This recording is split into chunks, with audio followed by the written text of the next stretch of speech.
Ada yang bertanya pada saya, dalam timeline di dalam media sosial saya itu ditulis makan boleh banyak, tapi ngomong harus dikit. Apa maksudnya? Bagaimana dengan relevansinya dalam kehidupan kita sehari-hari? Lalu tujuannya apa ditulis demikian?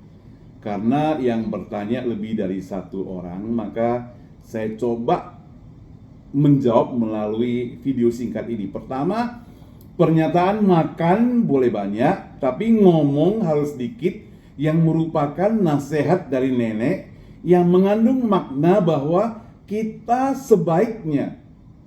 seharusnya lebih banyak mendengar daripada berbicara. Nah, saudara, hal ini menekankan pentingnya mendengarkan dengan seksama, dengan teliti, dengan mendetail. Ya, sebelum kita meresponi apa yang merupakan pendapat atau menanggapi apa yang merupakan prinsip orang lain dalam kehidupan mereka. Nah, dalam kehidupan sehari-hari, hubungannya dengan prinsip ini adalah memperkuat hubungan sosial kita dengan orang lain, menghindari konflik tentunya, saudara, kemudian meningkatkan pemahaman kita terhadap orang lain. Nah, aplikasinya adalah dalam kehidupan sehari-hari kita adalah dengan menjadi pendengar yang baik, dengan menghargai pendapat orang dengan baik dan berpikir sebelum berbicara, saudara, maka kita akan membangun hubungan yang baik tentunya dengan orang lain. Tapi kalau kita tidak mau taat, sekali lagi saya garis bawahi, kalau kita tidak mau taat kepada nasihat nenek, maka akan terjadi kesalahpahaman. Terjadi satu perbuatan kita yang salah dan meningkatkan tingginya kita menghadapi konflik. Sehingga kalau kita dengan demikian, maka akan membuat kita harus berkorban, ambil waktu yang banyak, minta maaf ke sana sini, keliling kota, saudara. Nah, salah satu ayat Alkitab yang sangat relevan dengan prinsip ini adalah dalam kitab Amsal. Dikatakan bahwa orang yang bodoh sekalipun akan dianggap bijak bila ia menutup bibirnya, dianggap cerdik.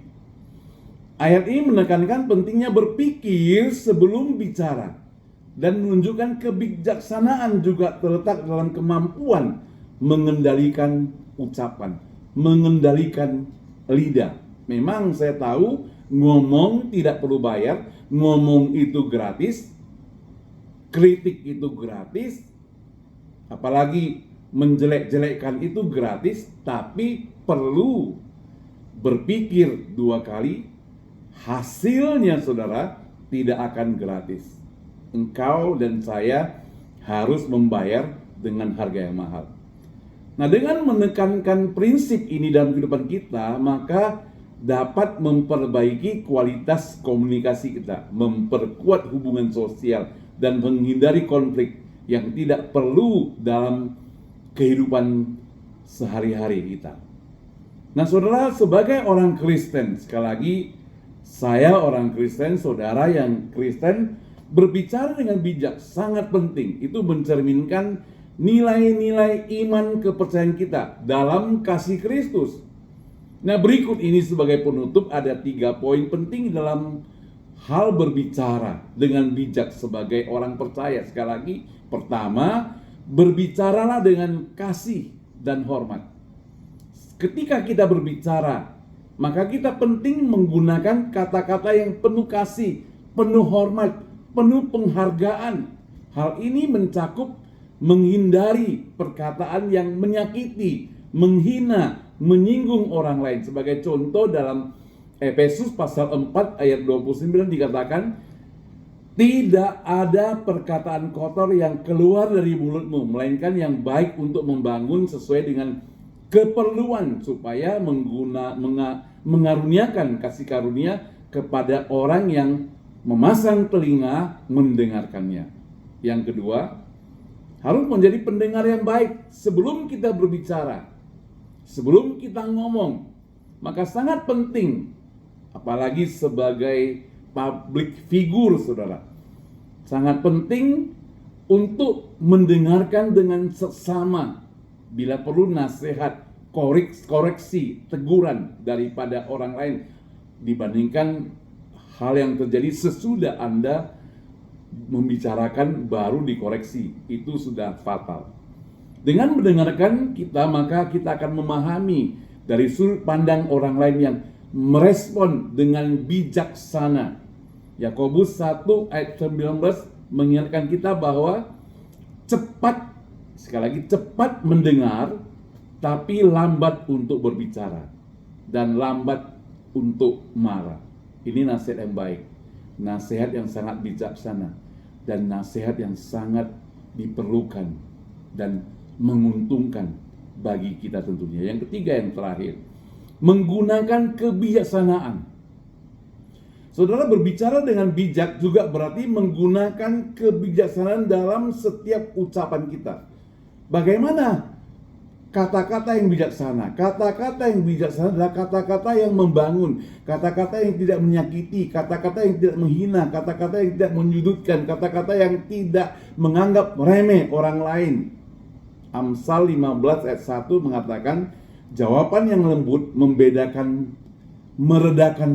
amarah. Sekali lagi, jawaban yang lembut meredakan amarah, tetapi perkataan yang pedas membangkitkan kemarahan. Maka dengan menggunakan kebijaksanaan, kita dapat menghindari konflik dan membangun hubungan yang sehat. Sekali lagi, dengan menerapkan prinsip seperti ini, maka dalam berbicara kita akan menjadi saksi Kristus yang baik, membangun hubungan yang harmonis, dan menyebarkan kasih dan damai Kristus dalam kehidupan kita sehari-hari. Sekali lagi, apa yang bisa kita pelajari dari yang saya sharingkan ini, saya dan saudara? Pertama adalah kita perlu dengan berhikmat berbicara. Jangan sampai kata-kata kita itu menjatuhkan, walaupun orang itu kita tidak setujui, tidak perlu kita sampaikan hal tersebut yang menyinggung, bahkan menyinggung perasaan orang banyak. Yang kedua, apalagi kita sebagai orang yang public figure, ya, yang katakanlah cukup terkenal. Ya, jangan pikir kita sudah terkenal, sudah hebat, maka bisa sembarang ngomong gitu. Jangan pikir kita kenal orang-orang yang hebat, orang-orang yang penting, jadi suka-suka kita ngomong. Maka dikatakan begini, orang yang bijak, perkataannya itu akan bijak. Orang yang bodoh, perkataannya akan bodoh. Tapi orang yang bodoh, diam, dia bijak. Dan dia akan menjadi orang yang berhikmat. Nah, saudara, belajarlah seperti Kristus Yesus, yang tatkala dia berbicara, penuh dengan kebijaksanaan, tapi sekaligus penuh dengan rasa hormat, sekaligus juga penuh dengan kewibawaan. Orang segan kepada dia, orang hormat kepada dia. Tidak perlu Yesus minta maaf kepada orang-orang yang lain. Apa yang dikatakan itu kebenaran. Ketika saudara dan saya mengatakan kebenaran, saya garis bawahi, ketika saudara dan saya mengatakan kebenaran, maka kita tidak perlu sampai minta maaf, karena kita bukan menyampaikan berita kebohongan. Terima kasih.